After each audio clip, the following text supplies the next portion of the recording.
टाटा। आज नमक से लेकर स्टील तक हर क्षेत्र में हम ये नाम सुनते हैं। 100 से अधिक कंपनीज और 7 लाख से अधिक एम्प्लॉयज के साथ टाटा ग्रुप हमारे देश का सबसे बड़ा बिजनेस एम्पायर है। टाटा ग्रुप का सफर आज से करीब 150 साल पहले शुरू हुआ था। जमशेदजी टाटा ने सन 1868 में इसकी स्थापना की। हमारे देश में सबसे पहले एयरलाइंस की शुरुआत करने वाले भी टाटास ही हैं। आज का एयर इंडिया पहले टाटा एयरलाइंस हुआ करता था, जो सेकेंड वर्ल्ड वॉर के बाद सरकार के हाथ हो गया। सिर्फ यही नहीं, एशिया का सबसे पहला स्टील प्लांट और भारत का सबसे पहला 5 स्टार होटल की स्थापना करने वाले भी टाटास ही हैं। इस तरह से टाटास कई सारे नए नए बिजनेस इंडिया को परिचय किया। दोस्तों, आज हम बात करेंगे उस व्यक्ति के बारे में जिन्हें दुनिया का सबसे प्रभावशाली और सफल बिजनेसमैन माना जाता है, रतन नवल टाटा।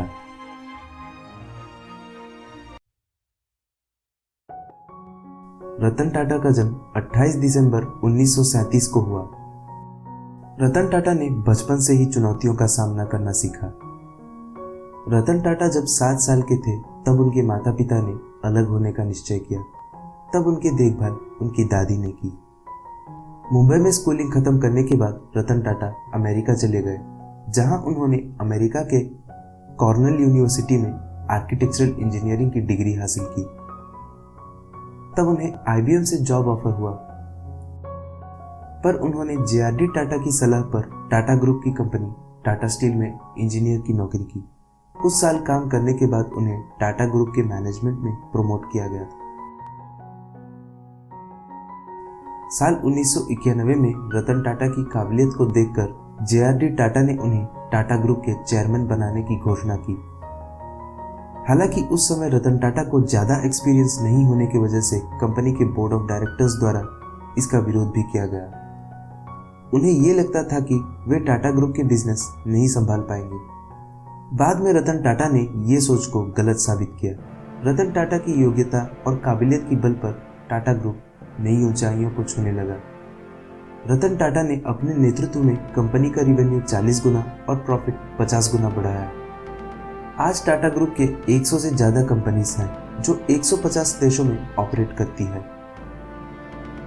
इतने बड़े साम्राज्य को चलाते हुए भी रतन टाटा पूरी दुनिया के या पूरी भारत के अमीरों की गिनती में नहीं आते हैं। जानते हैं क्यों? टाटा ग्रुप अपने प्रॉफिट के 66% चैरिटी में दे देती है। अगर वो अपने प्रॉफिट का आधे से ज्यादा हिस्सा दान ना करते तो रतन टाटा पूरी दुनिया के अमीरों की गिनती में आते। इनफैक्ट सबसे ऊपर उन्हीं का नाम होता। हर बड़ी सफलता के पीछे कई सारे संघर्ष और कठिनाइयां छुपी रहती हैं। साल 1998 में रतन टाटा द्वारा टाटा इंडिका कार लॉन्च किया गया था। यह रतन टाटा का ड्रीम प्रोजेक्ट था। इसके लिए उन्होंने बहुत मेहनत की थी, लेकिन शुरुआत में इंडिका कार को बाजार में अच्छा रिस्पांस नहीं मिला। कंपनी के बोर्ड ऑफ डायरेक्टर्स ने रतन टाटा को व्यापार में हुए नुकसान के लिए इंडिका कार यूनिट को बेचने का सुझाव दिया। ना चाहते हुए भी रतन टाटा को यह काम करना पड़ रहा था। वे अपनी टीम के साथ अपनी कंपनी बेचने का प्रस्ताव लेकर फोर्ड कंपनी के पास गए। फोर्ड के चेयरमैन विल फोर्ड ने रतन टाटा को बातों बातों में यह कह दिया, अगर आप ये बिजनेस के बारे में नहीं जानते हैं तो आपने ये बिजनेस में इतने पैसे क्यों इन्वेस्ट किए? उन्होंने ये भी कहा कि हम आपकी कंपनी को खरीदकर बस आप पर एहसान कर रहे हैं। ये बात रतन टाटा को दिल पर लगी और वे डील को आगे ना बढ़ाते हुए अपनी पूरी टीम के साथ वापस मुंबई आ गए। बाद में रतन टाटा अपनी कड़ी मेहनत और लगन से टाटा इंडिका को मार्केट में सक्सेसफुल बनाया। वही दूसरी तरफ फोर्ड कंपनी नुकसान में जा रही थी। उस समय रतन टाटा ने फोर्ड कंपनी के सामने उनकी लग्जरी कार्स जैगुआर और लैंड रोवर को खरीदने का ऑफर रखा। अब इस बार विल फोर्ड और उनकी टीम अमेरिका से मुंबई आके रतन टाटा के पास गए। रतन टाटा ने फोर्ड के लग्जरी कार्स जैगुआर और लैंड रोवर को $2.3 बिलियन से खरीदा। इस तरह रतन टाटा ने तालाबंदी के कगार पर खड़े इन ब्रांड्स को दोबारा पहचान दिलाया। सन 2000 में टाटा ने इंग्लैंड के टेटली टी कंपनी को खरीदा। उसके बाद टाटा दुनिया के सबसे बड़े टी उत्पादन करने वाले कंपनीज में से एक बन गए।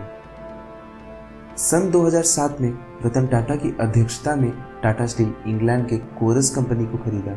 कोरस ग्रुप दुनिया का सबसे बड़ा स्टील मैन्युफैक्चरिंग कंपनी था। ये टेक ओवर टाटा ग्रुप के इतिहास का एक सुनहरा अध्याय है। सिर्फ यही नहीं, अन्य देशों के 22 से ज़्यादा मल्टीनेशनल कंपनीज को टाटा ग्रुप में मर्ज करके टाटा को एक इंटरनेशनल ब्रांड का रूप देने वाले रतन टाटा ही हैं। रतन टाटा यूथ और उसके शक्ति पर अपार विश्वास रखते हैं, इसलिए उन्होंने स्नैपडील, ओला, कार देखो, पेटीएम, शाओमी, लेंसकार्ट, कैश करो जैसी 40 से अधिक स्टार्टअप्स में इन्वेस्ट किया। टाटा एक ऐसी कंपनी है जिसे अपने देशभक्ति और मानवतावादी कामों के लिए जाना जाता है। नैतिकता के मामले में शायद ही दुनिया की कोई कंपनी टाटा के सामने टिकती हो। टाटा ट्रस्ट देश की कई सारी रिमोट लोकेशंस में मेडिकल, एजुकेशन, सोशल वेलफेयर और हेल्थ पर बहुत से पैसे खर्च करती है।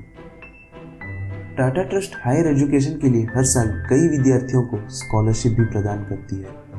पूरे दुनिया में अपने प्रॉफिट के आधे से ज़्यादा हिस्सा चैरिटी के लिए खर्च करने वाला एकमात्र संस्था टाटा ही है।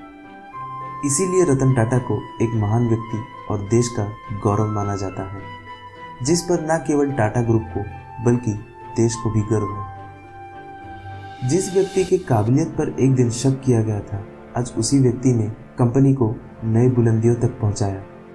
आज रतन टाटा के नेतृत्व में टाटा ग्रुप कई सारे क्षेत्रों में अपना मुकाम हासिल किया है।